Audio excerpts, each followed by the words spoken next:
My name is Kiya. I'm from University of Birmingham. I'm a research fellow here and have been helping to work on multiple parts of this project. But the part that I'm going to be talking to you today about is the process we've been undergoing to co-produce the recommendations. Next slide, please. So we took all of the findings that we've had so far from our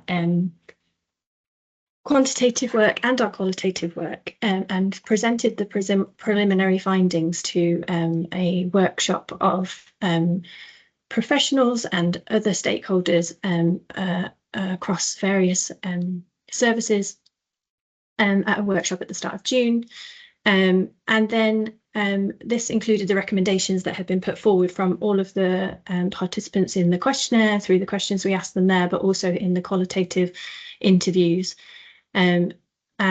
We discussed the themes that had come out in those recommendations at the first workshop with 30 attendees, and then we had a follow-up workshop where we went into a few more in more detail and had a creative facilitator work with us on those.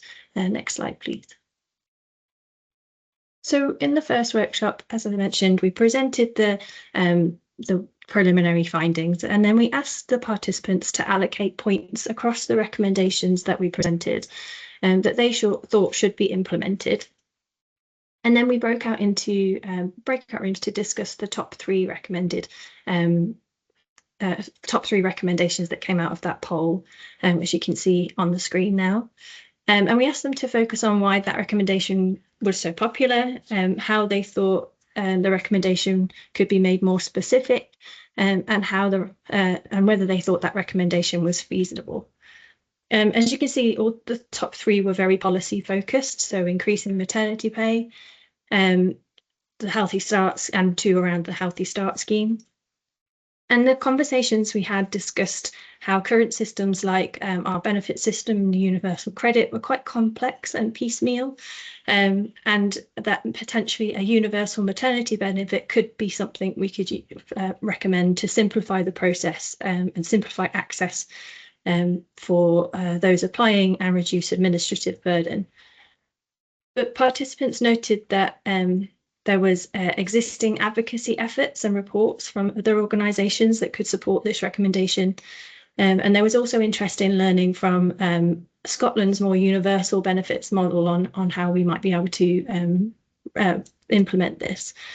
And some ideas they had for implementation were around sort of the integration of maternity benefits into a single streamlined system, using existing data to identify gaps and advocate for that policy change, and also to link to the broader anti-poverty strategies such as the Child Poverty Report.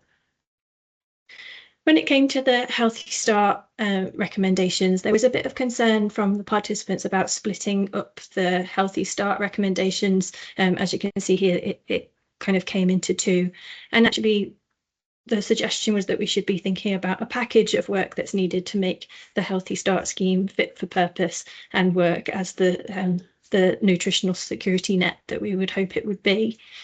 And also there was kind of emphasis from the participants that these high-level policy recommendations should be balanced with immediately actionable local initiatives. Next slide, please.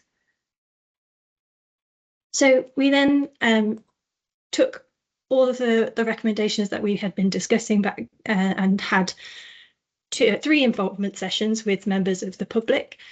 We had one in Gateshead, which had 6 attendees, and 2 in Coventry with 4 attendees. And we had a range of people attending these across different ages and ethnicities and numbers of children. And again, we did a similar process with our members of the public, so discussed the preliminary findings and showed the qualitative video and talked through the recommendations that had been generated so far and asked them to vote for their top 3. And we discussed a selection of the recommendations in more detail with them. The discussions very much focused on a preference towards universal provision and not creating more hoops for people to jump through. And the challenges around sort of inconvenient appointment times and the financial costs of attending appointments being things to consider when we're putting forward our recommendations. Next slide, please. We also reflected on the recommendations that we had and what we would need for our third work package, which is our health economic modelling that Heather will go through in a little bit more detail. And for that, we needed a recommendation that would be realistic of the financial and political challenges being faced nationally and locally. We needed a recommendation where the impact could be feasibly modelled. And also, we wanted to not repeat work that was already undergoing research. So we know that there is a team currently modelling the changes to Healthy Start, and so didn't want to repeat that with our data. And so for our final workshop, sorry, next slide, please. We decided, as we'd already discussed some of the policy level recommendations, we would focus on more locally actionable recommendations to have a deeper discussion on some of these. And we had 3 recommendations that we focused on for this workshop. One was providing free vitamin supplements for all pregnant people. Number 2 was signposting to affordable food providers and food aid by the midwifery team.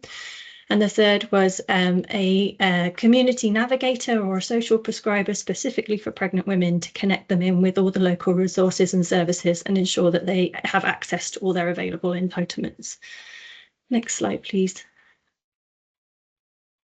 So in our second workshop, as I mentioned, we had a creative facilitator and there were 3 activities.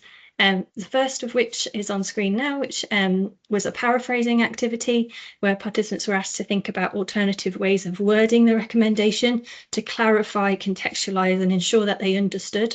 And then participants voted on their favourite paraphrasing that really clarified what the recommendation was trying to do. Next click, please. And then the second exercise was a 5 whys exercise where the facilitator asked questions about each recommendation to try and get to the heart of why this recommendation would make a difference for pregnant people experiencing food insecurity. Next one, please. And the final exercise was around mapping the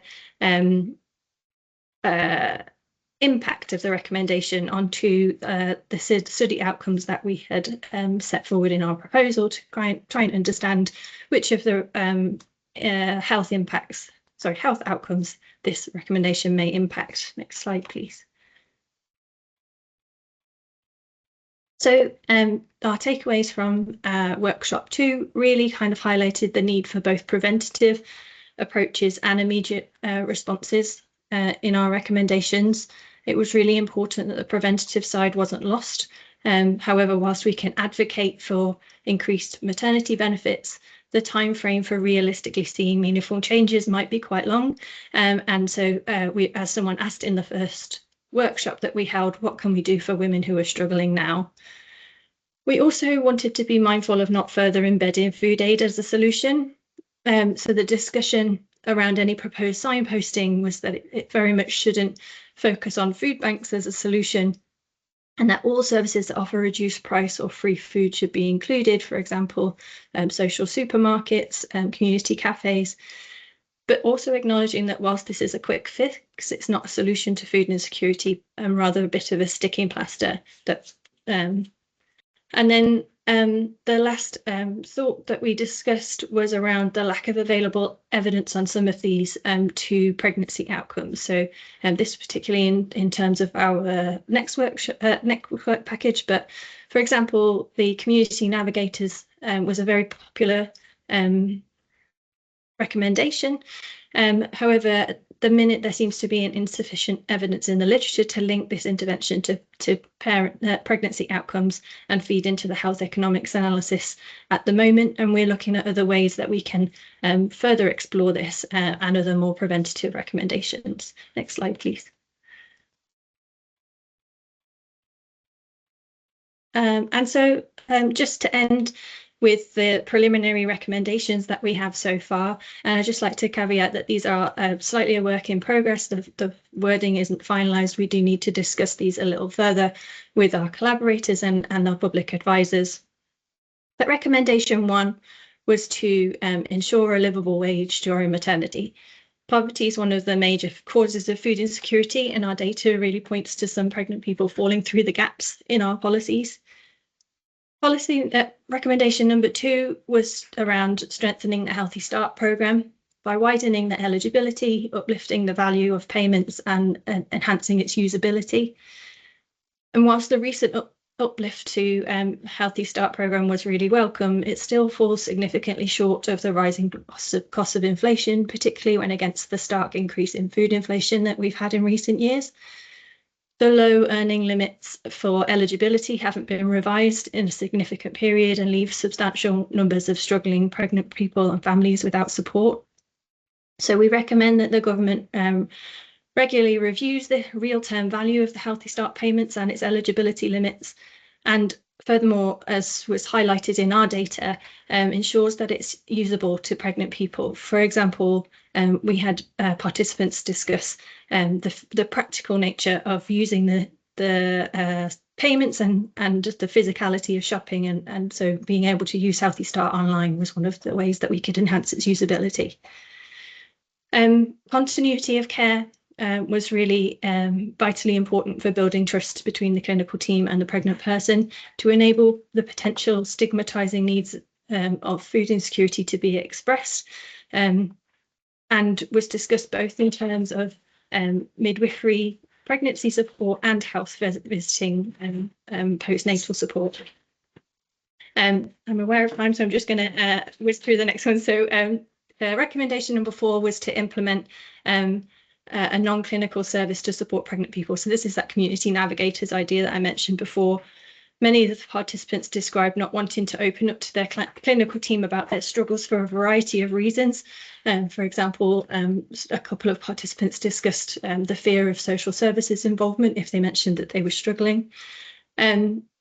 However, some felt that maybe a non-clinical service might help them navigate the complicated system of entitlements and provide time to discuss the well-being of mum, which they felt would be greatly beneficial.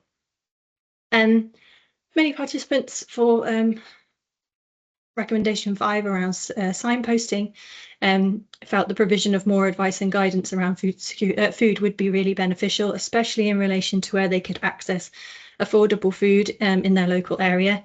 And whilst this might not be a long-term solution, it might help some people in the short term. Recommendation 6 is around financial support for particular categories of pregnant people.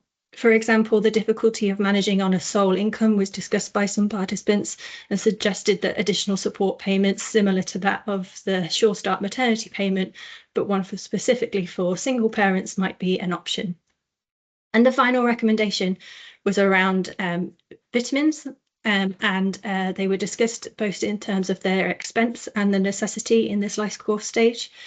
However, our analysis suggested food insecure pregnant people are the least likely to take first trimester vitamins, and this health inequity could be addressed by providing free vitamins to all pregnant people. And Heather will go in a little bit more detail on this on the next section. So final slide, please. Just to note, we are still working on these, but we have a plan to disseminate them creatively and try and use animations and videos and also policy briefs to really get across why these recommendations would be important for supporting food insecure pregnant people. Thank you.